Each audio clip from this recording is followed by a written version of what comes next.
Thank you all very much this morning. Dean Grant told me that she was going to start off the presentation here with a joke, and then she introduced me, so I don't know what that really says about what you're about to hear. But thank you so much. I do feel it's my privilege to be here, and I hope that what we're going to talk about today is something that's exciting. You'll hear a little bit about my own journey in teaching this experience. As my wife calls me, I am an entrepreneur. She calls me unemployable, which is probably a fair descriptor. But I've had the pleasure of teaching here at Georgetown as a lecturer for the last 5 years, and I've had the opportunity to really impact a number of students. And one of the most impactful things that I've done both in my career and in my time here at Georgetown is what I'll share with you today. So I want to start out with a story about a young man whose picture's up here today, Will McDonald. Now, Will McDonald is kind of your typical Georgetown student. How many students do I have here? Who got up this morning to come take it? All right, congratulations to you. So, parents, Will McDonald is your typical Hoya student. He's bright, he's ambitious, played high school football, he probably was runner-up as the prom king, I don't know, but very, aspirational young man. And Will McDonald is much like every student here in the classroom and here everywhere. Will has big dreams, and Will lives in a world that sometimes is hard to figure out. So Will basically came to me one day early in the semester and said, Eric, I would love to get into venture capital. Now, who here is familiar with venture capital? Right? Venture capital is essentially investing in the hottest startup companies around. And venture capital is a little bit like kind of being the coolest kid in town, particularly in the startup game. It's very difficult to break into. It's as if Will said to me, hey, I'd like to be I'd like to become a sports agent, right? Or, hey, I'd like to be a movie director, right? Or even worse, hell, I'd like to be an astronaut, right? That's ultimately what Will was saying. Something that's so difficult to do. I have a venture capital firm that I'm a part of. We, for one position, received over 2,000 applications for it. We had the pick of the litter.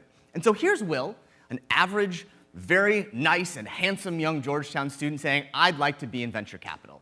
And my response, not to his face, but subtly, was, good luck. Now here's the problem, right? Venture capital is a very prestigious field. It's very difficult. And so a number of my colleagues who are in the venture capital space put together a list to try and help people get a real sense of what it took to break into venture capital. And so these are the results they came up with. Number one, if you would like to be a venture capitalist, you should work for one of the top 3 most prestigious consulting firms or a top 5 investment banking for 3 to 5 years and dominate, right? Number one. Or, number 2, you can work for a trendy, fast-growing, hot startup company that is sort of in the product or business development or corporate development role for 3 to 4 years. And again, dominate it, right? Number 3, you could also get an MBA from Stanford or maybe Harvard, but probably Stanford. And then my last and most favorite here, this is a direct quote from one of the authors. Be born, really wealthy, preferably the child of a venture capitalist, and you can maximize your chances if you go to Stanford, right? This is the world we're talking about. So you can understand when a bright, ambitious young student like Will, who was not at the top of his class, he had never made the dean's list, comes to me and said, hey, I'd like to be in venture capital. I had a right to be a little bit cynical, right? Look, he didn't pass any of these ones. My advice to him was go back and get your MBA and hope to God you get into Stanford and get really rich, right? Like, what is he supposed to do? But Will surprised us all. It didn't surprise me, as you'll see. Will spent the summer as a venture capitalist at one of the top venture capital firms in New York City. He was hired over people who had MBAs from Wharton and Stanford, who were founders of company, and Will had become a venture capitalist. It's crazy to think. And I will tell you, the first moment he told me, I was a little bit like, really? Like, you're nice, Will, but it's not like you're the valedictorian. Will is an example of something that happens fundamentally different to thrive in today's economy.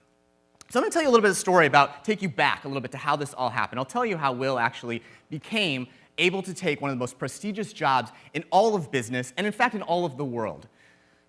So about 5 years ago, I started teaching here at Georgetown, and as Dean Grant said, I started out with teaching one MBA class, and I guess I did a decent enough job. They asked me to teach another, and another, and another, and I now teach 5 classes per year, which, again, as my wife calls, it's a pretty damn active hobby. So I teach 5 classes a year. I teach about 300 students, about 100 MBA students, about 100 undergraduate students, and 100 high school students for a summer seminar. And again, this is in addition to having a regular full-time startup that I run. So this summer, on August 5th, I decided to have a momentary crisis of conscience, saying, all right, I'm teaching these 300 students per year. Am I actually making a difference? Right? Like, this is not my full-time profession. I'm not a full-time professor. I'm doing this because I want to actually transform these students' lives. So again, I teach 300 students per year. So I did a research project this summer, and I looked at every single one of my prior students. I looked on LinkedIn, I did surveys, I called them, and I wanted to understand, had they actually, after taking one of my entrepreneurship classes, again, to teach them how to be an entrepreneur, had they gone on to start something? Right? Had they gone out and taken the initiative to start a company, to start a business, a nonprofit, whatever it was, had they done it? So again, I pulled all this data together, thousands of students I looked at, what their trajectories were after taking my class, and the results were depressing. That's an understatement. On average, each year, I helped create 1.6 new entrepreneurs. Right? That's it. What impact am I having? Again, thousands of students are coming through my classroom, and at the end of the day, they're leaving hardly changed at all. I'm not moving the needle. And so I made a decision.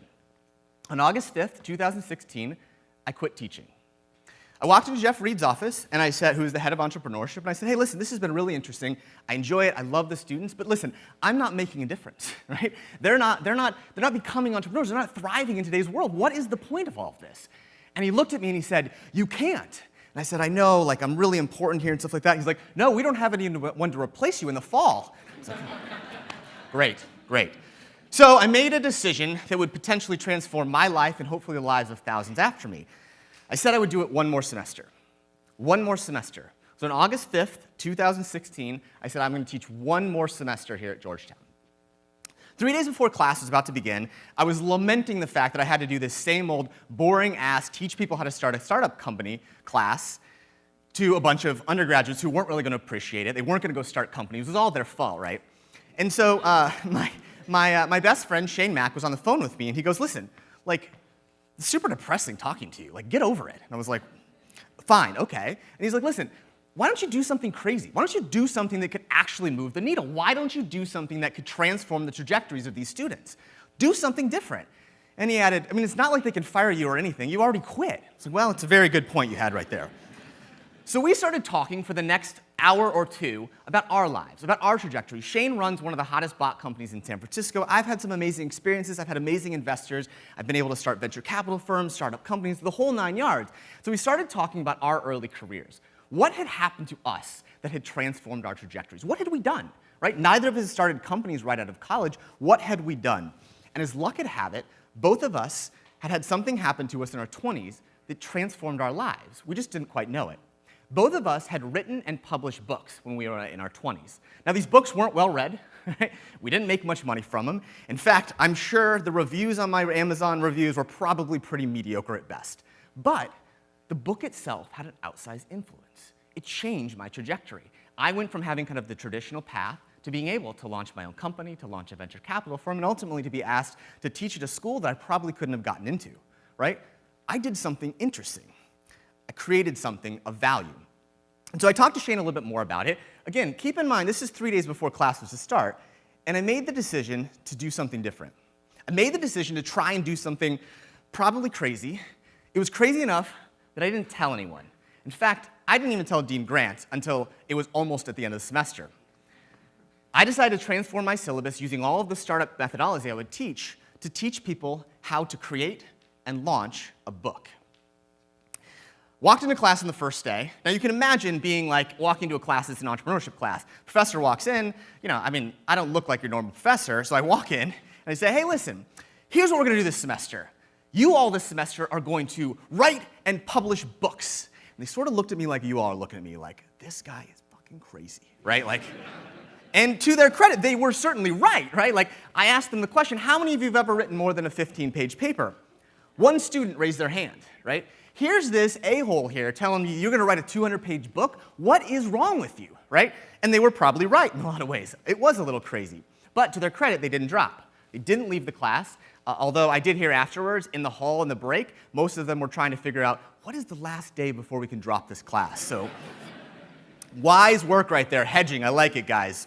So they decided to continue on with me for the semester. Now again, we approached this completely differently. This was an entrepreneurship class, how to launch a startup, but we simply replaced it with a book. And so we went through the process. We figured out what they wanted to do. They could write on whatever they wanted to. All they needed to do was become an expert in something and create a manuscript. So at the end of the first semester, they all had to turn in their draft manuscript. And again, remember, kids who had never written more than a 15-page paper, 1 out of 20 had written more than 15 pages. They turned in their manuscripts. The average manuscript length, 24,000 words. That's a 110-page paper, for those of you calculating at home right here, from people who had never done it. They'd all written on things that they cared about, that they were passionate about, and that they thought could transform their trajectories. That's what they did. They created something meaningful. Then I started to read them. I thought, well, maybe these are just like words on a paper, they don't matter. They were great.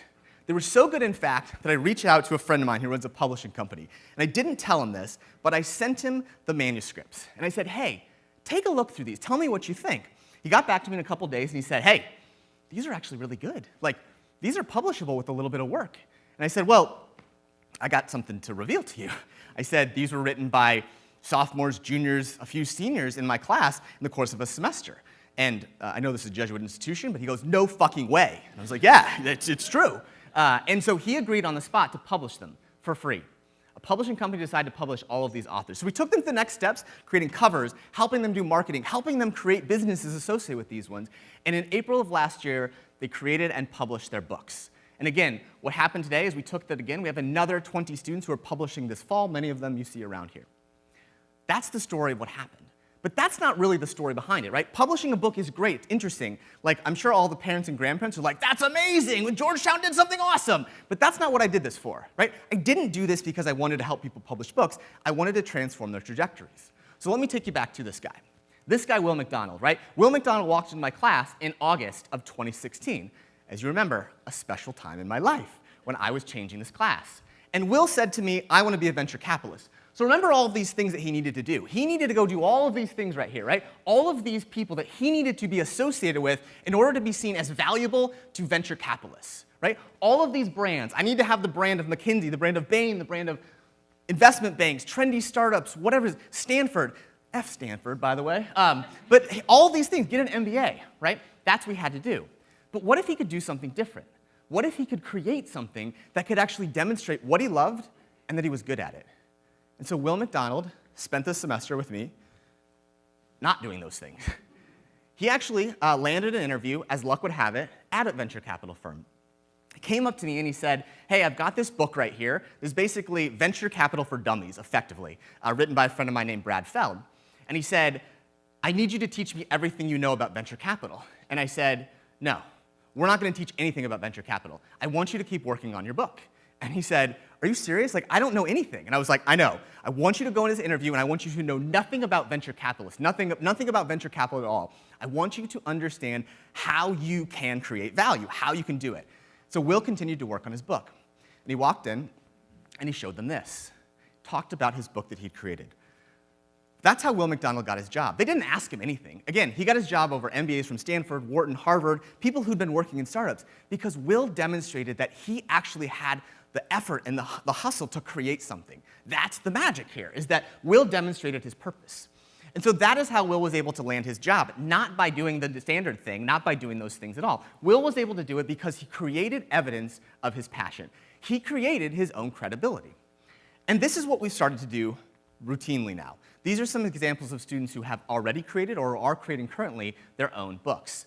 These are people who are creating books as evidence of their own passion. They're creating evidence that creates credibility. This is part of the magic here, is that we have helped transform individuals from people who borrow signal from institutions to people who create their own credibility through what they do. And that's part of the magic.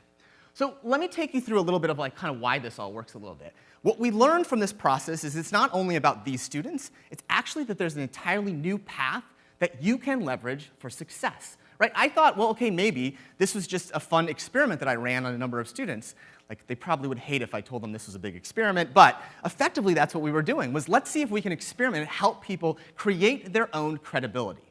Can we help people create their own credibility? And so I wanted to understand, was this just a one-off thing? Was this just something that I got lucky?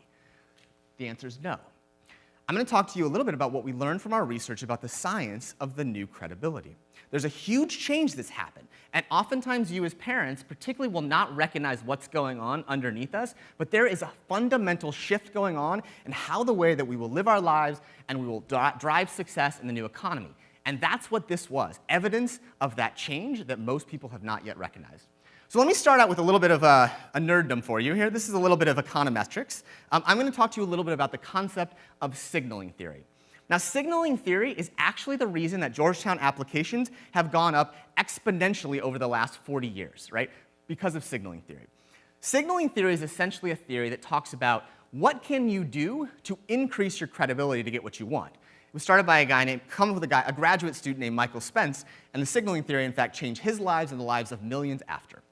So essentially what Michael Spence was doing is he was researching this paper that was about how do we find lemons in used cars. So he was doing this big research to try and he was studying interested in that one. And so he asked the question, how can we apply the same thing of finding what used car is a lemon in the job market? Now, it seems sort of weird that he's basically comparing used cars to college students, but if you look at some of their dorm rooms, maybe it makes sense. They kind of have some similarities there. But essentially what Spence wanted to understand is, what could an employer do to figure out who is going to thrive and who's going to be a lemon? He wanted to understand how could we use signals that the students would throw off to understand who might be able to actually thrive. Which of these thousands and millions of graduates, 3 million graduates per year, how do you know who's going to thrive? And how do you know who's going to be a lemon? So this is the concept of signaling theory. And effectively the short version of it is, it doesn't matter what you do in college. It doesn't matter what your grades are, what your majors are. The only thing that matters is how prestigious a school you went to. That's depressing, right? The only thing that matters, the only thing that employers should look at, they shouldn't even look at your resume, just did you go to Yale? Awesome. If you didn't, you're screwed. That's basically what he said. And here's the theory behind it, what happened. Remember, Spence proposed this theory in 1973. This is a time before the internet. So part of the reason this theory was effective is because of the limitations of the human brain. Now, researchers know that humans are only able to manage about 255 relationships in their brain, right? So let me ask you a quick question. Think about this for a second. If I asked you, recommend the maximum number of good restaurants you know, start thinking. Start thinking. Most of you will probably only be able to come up with 4, 5, 6, right? That's just the limitation of the human brain. We can only do that. Now, if I give the trick a different time, pull out your phone. How many good restaurants can you find?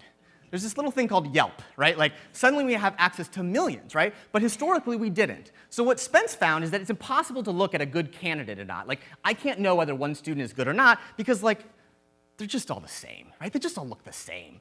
But what Spence said is we can know which institutions are prestigious. So he said it's part of the reason there's this thing called the Ivy League, right? Those are schools that are designated to be prestigious. So in Spence's world, the only thing an employer should look at is how prestigious of an institution did you go to, right? That's what he looked at. And he said, listen, all of these people that are associated with these institutions, right, they're irrelevant. They're just basically pawns in the cog. So if we know that certain institutions are prestigious, certain institutions are valuable, well then automatically the people associated with them are valuable. And so focus all your energy on the valuable institutions and the people associated with it, right? It's depressing, right? Like, I didn't go to Harvard or Yale, or couldn't even get to Georgetown, right? And this is depressing. If that's the best we can do, is that you are destined for it. So if you don't get into the best schools or you don't have the best, prestigious things, you're screwed in life. This is basically the summary of what Spence's research had. And again, while it's super depressing, it's actually right. Michael Spence in 2001 was awarded a Nobel Prize. A Nobel Prize for this. And again, it's depressing, right? It's counter to everything I feel as an educator and as an entrepreneur. What is the point of me teaching if all that matters is where you went to school? And according to Spence and a lot of frickin' smart scientists, it's right. Until it's not. So I'm going to tell you what we found of something that fundamentally changed. Something fundamentally changed that we've been able to help people transform their lives simply because they now realize it, right? And while a book is part of it, we'll explain to you the bigger thing. So again, the whole thing behind this is that credibility can only be borrowed from institutions. You as an individual can't create it. So every one of the students in here, the only thing valuable to a potential employer, a potential partner, a boss, whatever it is what school you went to. That's the theory of signaling theory. That's the theory of credibility. You borrow credibility. We went out and studied the 3,400 Forbes 30 under 30. Now, you would think that 30 under 30 would mean that they would nominate 30 people per year under 30.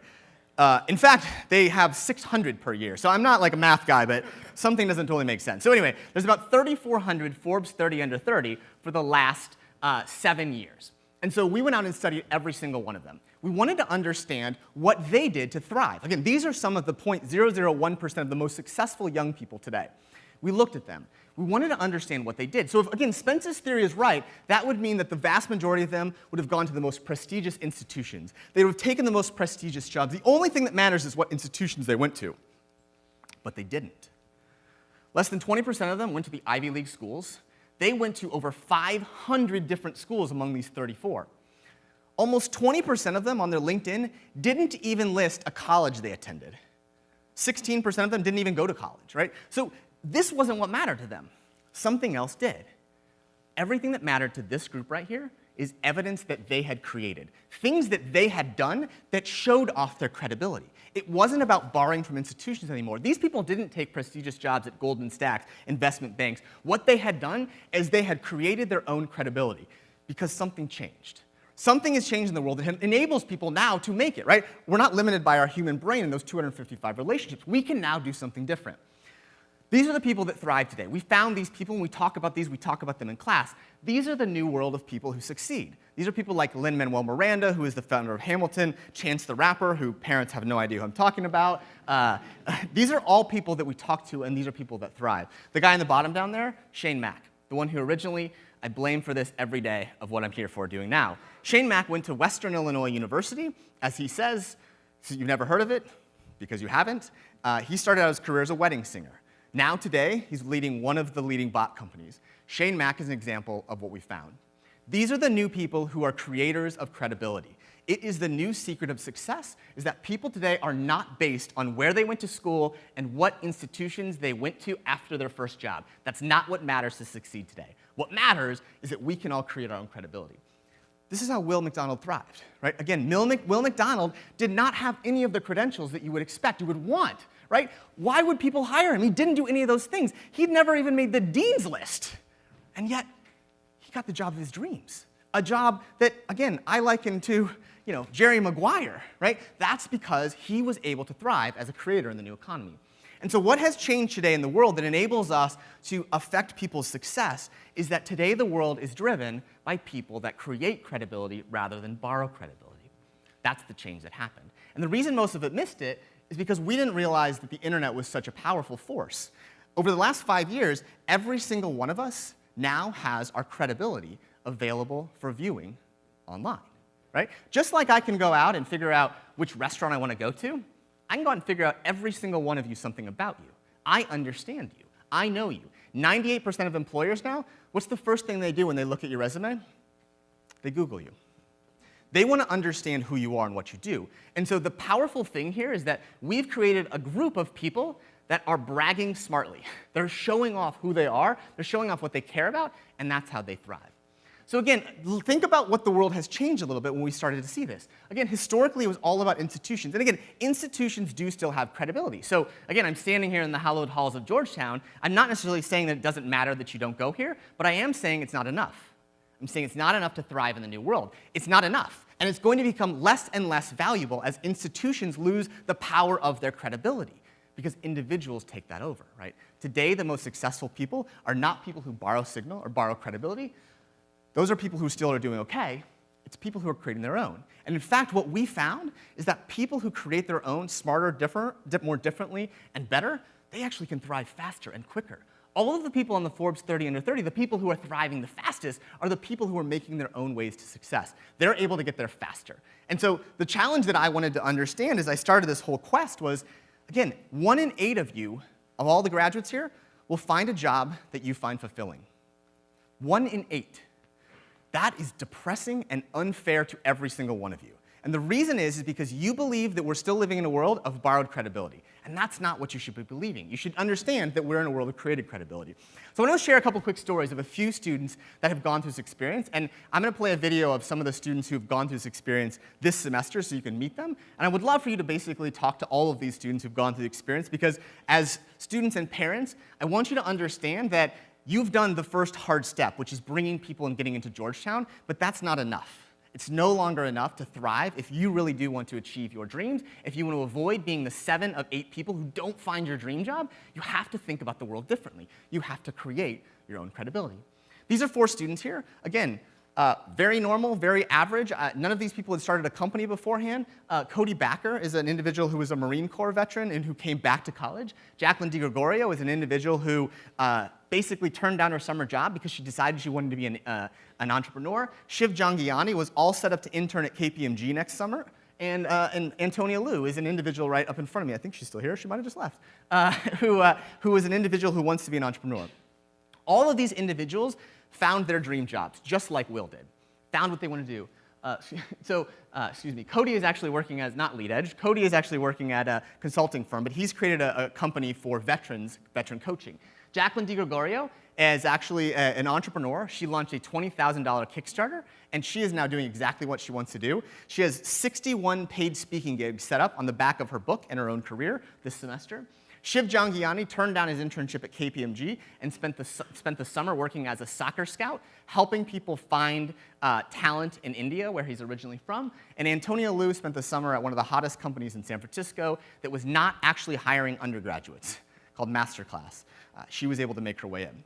Now, the magical part of this is it's not something magical, right? It's actually a process. The interesting thing here is that while most people never believed that they could wind up getting these jobs, it's a process. Again, what we have people do over the course of the semester is they just decide who they want to be. And they think, they read, they research, they interview, and they create. That's what they're doing. That's the magic here, is you're doing things that you care about, enabling yourself to create success.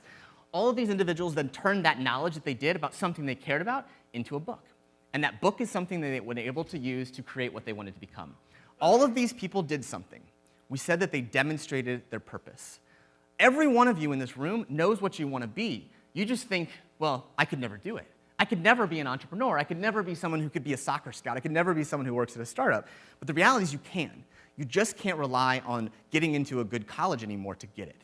You have to create your own credibility. And so, again, the reason that we use books in this experience is twofold. Number one, it's one of those things that if you publish a book, your parents are going to think that, man, you're super smart. So that's the first thing. We think that books are a really important tool. But the second thing is this.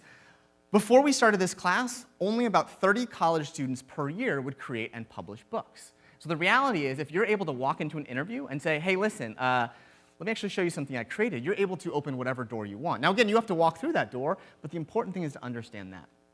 So I think it's important to know here that what we studied all of these individuals here that had creating takes different forms. We pick books because it fits within the academic institution, but people in this Forbes 30 under 30 group are doing all sorts of things. They're creating books. They're building conferences themselves. They're publishing their research. They're doing podcasts. They're doing videos. They're designing things. They're putting on concerts. They're putting on article series and courses. They are creating evidence of their own passions. They're doing it. They're actually putting stuff out there. They're thinking differently, they're acting differently, and they're communicating differently. And that's the secret of success today. And so as each of you think about your own careers, and as you parents think about your children's careers, understand that it's not enough to essentially go to Georgetown and make your way through. You have to wind up thinking about yourself as a creator. That's the path to success. And so these are the people that we studied over and over and over again in this world who are thriving today. These are all people who did not necessarily follow the traditional path, nor did they take the risky path of saying, I'm going to start a company right out of college. None of them did this. Every single one of them created something that was theirs and that they shared with others openly in a way that demonstrated what they cared about. And now all of them are people who are thriving. The interesting thing, though, is that every one of you has the same opportunity. Every single one of you Georgetown students is aspirational, has dreams, and has goals. The reality is your goals and your career path is not your major, right? Your major, 27% of people who major in something do a job that's related to that major. 27%. So don't kid yourself that, like, hey, I picked my major, that's my career path. You're wrong, right? The reality is you have to pick your career path. All of these people had to decide who they wanted to be and then create evidence to get themselves there. So you have to be the expat. I want to have a career in expat. I want to be a venture capitalist. I want to do a Kickstarter. I want to become a scout. I want to manage up-and-coming hip-hop artists. I want to work in the beer industry. I want to become a speaker. I want to become a techie.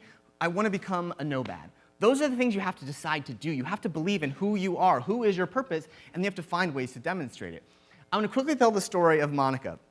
Monica is a student of mine who came into class on the first day, and she sort of didn't take me all that seriously, which isn't totally surprising. But she didn't take me all that seriously when I said, you're going to write a book. And she turned to me and she goes, like a book? And I was like, yeah, like a book. She's like a book on anything? I was like, yeah, like a book on anything. Like, you can write on whatever you want, I don't care. And she's like anything, anything? And I was like, I don't know what to say anymore here. Like, yes, anything, anything. She's like, well, I really like beer. I was like, great, write a book on beer. She's like, are you just saying that? Like, am I going to fail this class? I was like, no, write a book on whatever you care about. Write a book on beer, for God's sakes. I don't care, right? Write a book on something you believe in, you care about. And so Monica wrote an amazing book called Graduate Your Beer Craft, a poor college kid's guide to craft beer. Her learning is that as she was going out and working early in her career, she would go out for drinks at work. She didn't like wine, but she didn't feel good ordering like a Bud Light or a Natty Light or something like that. She's like, I look like an amateur. And I was like, yeah, you probably do. So she basically wrote a book on how to understand and order craft beer to look like a professional. That was her book, and it was wonderful. The day before graduation, Monica sent me a note. And she said, listen, Professor Koester, I'm graduating tomorrow, and I don't have a job. And I was like, I know, gosh, that's terrible. Like, what are you trying to do? She's like, well, I've been interviewing, I've been trying to do this stuff, but I don't have a job. And I was like, where are you applying at? Where are you interviewing at? She's like, well, like, you know, kind of like marketing companies and sports companies and blah, blah, blah, blah, blah. And I was like, didn't you just write a book on beer? She's like, yeah, I wrote a book on beer. It was awesome. It was like one of my most amazing classes. And I was like, yeah, you wrote a book on beer, right? Anything missing in that list of places you're applying? She's like, I don't know. What are you talking about? How about you reach out to a few beer companies or a few companies in the alcohol space or whatever it is? You love that. She's like, are you just saying that? Like, you can't really mean that. I was like, yeah, I really mean it. I really mean it. Reach out to companies of something you love, right? It doesn't have to be the traditional thing. Like, it doesn't have to be that. Pick something you love. I said, okay, I guess I can do that. So she sent a few emails out to people, a few companies. The next week, she texted me, 6 interviews lined up. What?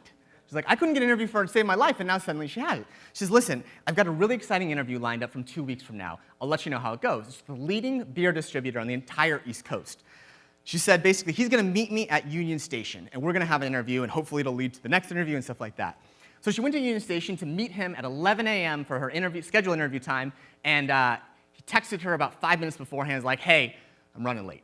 Can we do noon? He's like, sure, I can do noon. She had a 2 o'clock train, and she's fine. She'll make her train backward to where she needs to go. So at about, 11:55, gets another text. Yeah, can we do 12:30? Like, sure, fine, 12:30. Fine, great. 1 o'clock. Hey, sorry I was late. How about we do 1:15? She's like, listen, I have a train to catch at 2. He's like, I'll make it. 1:25, he texts her, and he says, all right, I'm in the Starbucks. Where are you? She's like, I'm in the Starbucks. They realize they're in different Starbucks. She runs across the entire Union Station. She finally gets to this place. She walks in. She's sweaty. A bird had pooped on her that day. It's a terrible day for her, right? She walks in. Again, right now, think of it. It's 1:35. She walks in, a sweaty mess, and she sits down. And he's like, so, I heard you wrote a book. She's like, yeah. She pulled out of her bag, like a book, never asked for a resume, had never even seen her resume. Said, yeah, cool, let me see it. Gave it to her. He's like, it's yours, it's yours. He's like, would you sign it for me? Again, her future boss. Would you sign it for me? She's like, sure. Asked her a whole bunch of questions about it, kept going on and on. And basically at this point, it's about 1:45 or so. She's like, hey, listen, can we talk about like when my next interview will be? I'll come in or whatever it is. Like, I got to catch my train. He's like, oh, there's no next interview. I'm going to make you an offer right now. He walked outside, confirmed an offer, came back. At 1:50, gave her an offer. She ran to her train, and she now works in the marketing department of that company. That is the power of creating your own credibility. That is the power of pursuing what you love. All of us have it in us. We just don't realize that it's not enough for us to rely on the old ways to do it. Every one of us, bird shit and all on us, can wind up having whatever we want to do if we wind up creating our own credibility. And that's the magic of what creators do. The magic here is that every one of us can have the creator's mindset. And the interesting thing is when we research these people, we studied thousands of people that have this path, that follow this path, which is not the traditional one. It's not following a traditional path. It's not taking the entrepreneurial path per se, but it's basically owning your own trajectory, being your own person who navigates through a career. We call this the creator's mindset. We study these people over decades. These are the people that are the happiest, they're the wealthiest, they're the people who are the most marketable. Right? It's not a risk to do these things. It's just the way to succeed today, is you have to wind up having the creator's mindset. Again, we do it in a simple way. we make people authors. We give them evidence of things they've created that they care about, that they can show off. They can use these things to open whatever doors they want. And that's the power of credibility in the new world. Today, it's not enough to borrow credibility. Success comes from creating it. And so again, there is a new path today. There really is. And again, I didn't quite know what it looked like until I walked nearly 100 people through it. Every one of us wants this, right? 70% of millennials today want to work for themselves one day. They don't actually want to work for themselves, is the interesting thing. They just want to have autonomy and control over the future of their lives. These are all people who want to be creators. They just don't know that they can. And that's the most powerful thing about all of this. Every single one of us can be a creator. Every single one. All you have to do is decide what you want to do and then figure out ways to demonstrate daily things that help you think, act, and communicate differently.